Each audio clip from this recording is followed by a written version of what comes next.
Hello, Facebook world. Today I'm going to do something a little different. I clearly have already messed up, but we're trying a little bit better camera equipment. We're hoping. I started today with a Fireside Chat, so yeah, hopefully this will be kind of fun and different. Let me know if you like this better. I'm hoping it's a better camera, so I should look a little sharper, get a bigger picture. I'm wearing my museum shirt today because why not? It's Museum Monday. I'm making up. So today we're going to talk a little bit about the history of how Glensheen became Glensheen, and that how did it become owned by the University of Minnesota. There's always just a lot of confusion on this and a lot of kind of myths actually around this as well. And really it all starts because of the storm of 1952. But I won't start there because that's the kind of never usually ever seen photographs that I'll show here in a moment. Really what happened is there is this terrible storm in 1952. It causes millions of dollars of damage to the estate. And the family realizes after they pay for all those repairs that, wow, we're spending a lot of money on this house that really we're not spending a lot of time at anymore. And the family in 1916 had built another castle in Washington State, and that really had become kind of the retreat center for the family. And so Glensheen really kind of became this neglected space that they didn't see why they spent so much money on it anymore. And so they had a conversation as a family, and they decided that it should be given up. And really the person who was going to be owning the estate after Elizabeth would have been Guilford Hartley Condon. And so it was really, in the end, his decision to give it up.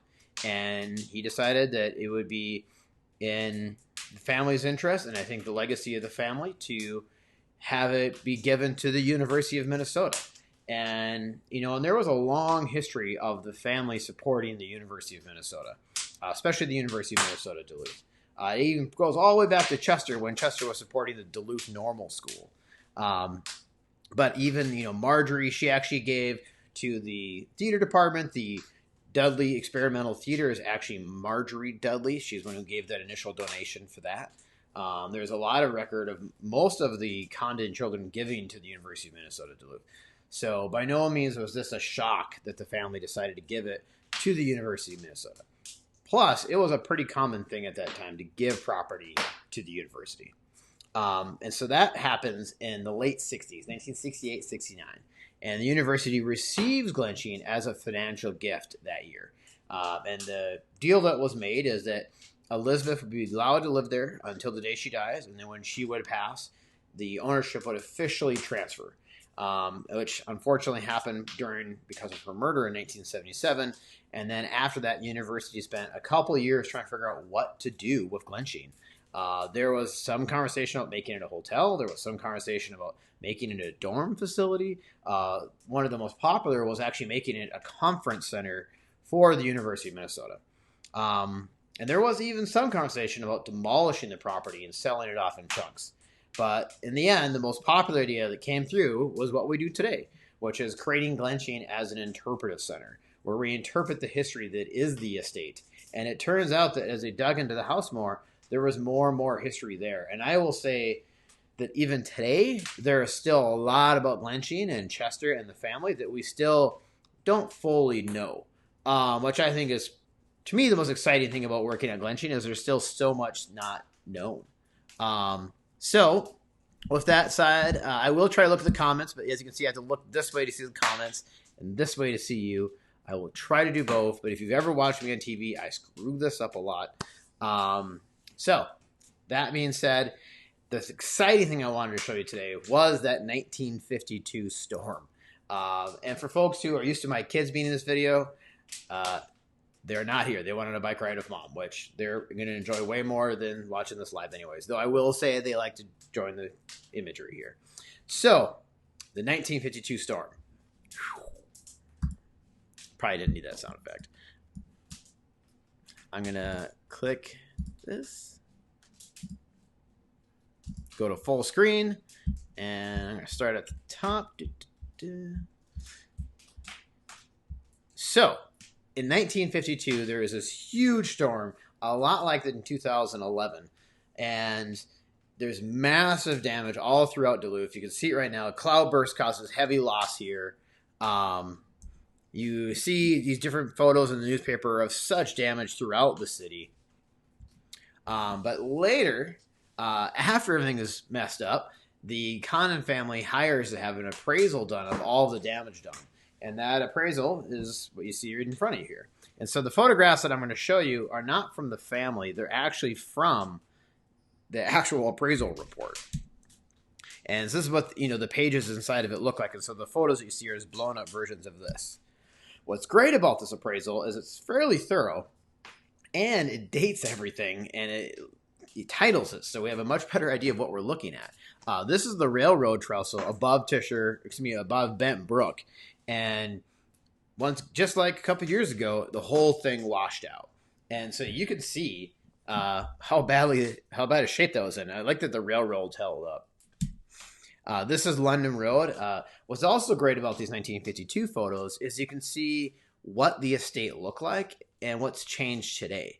So look at those boulevard trees. Those are gorgeous. We've had a lot of discussions about bringing these back, and I'm very pro. I think it would look fantastic. But that's more of a MnDOT conversation too.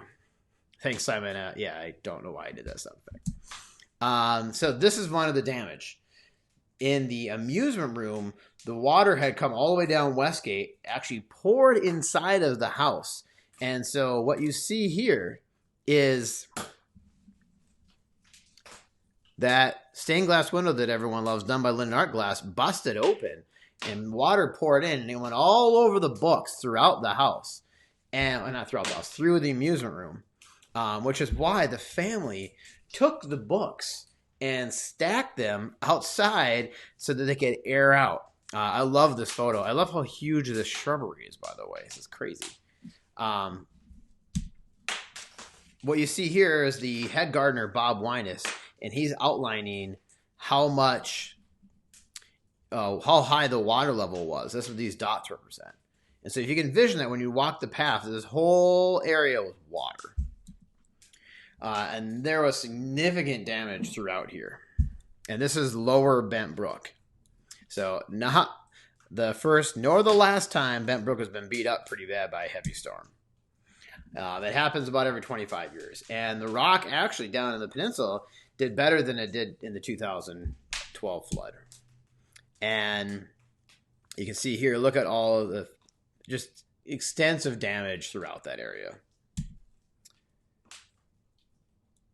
Now, Bent Brook, I think, actually looks a lot worse here than it did in the later flood.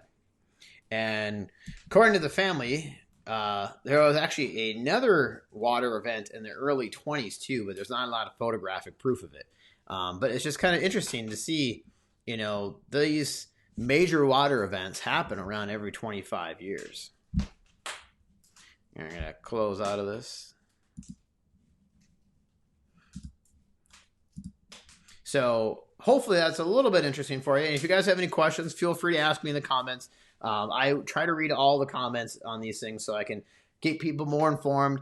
Let me know of what you think of the new video, if this is okay with you, if you like this, or if you would like my corny fireside chat.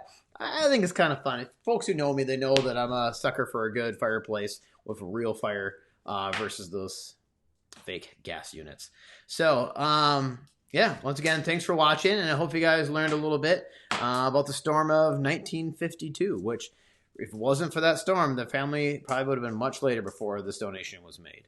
But, I can't thank the Condon family enough for making that donation. This is a great piece of history that, has inspired so many Minnesotans over the last 40 years. So, thanks again, and thanks for everyone to watch.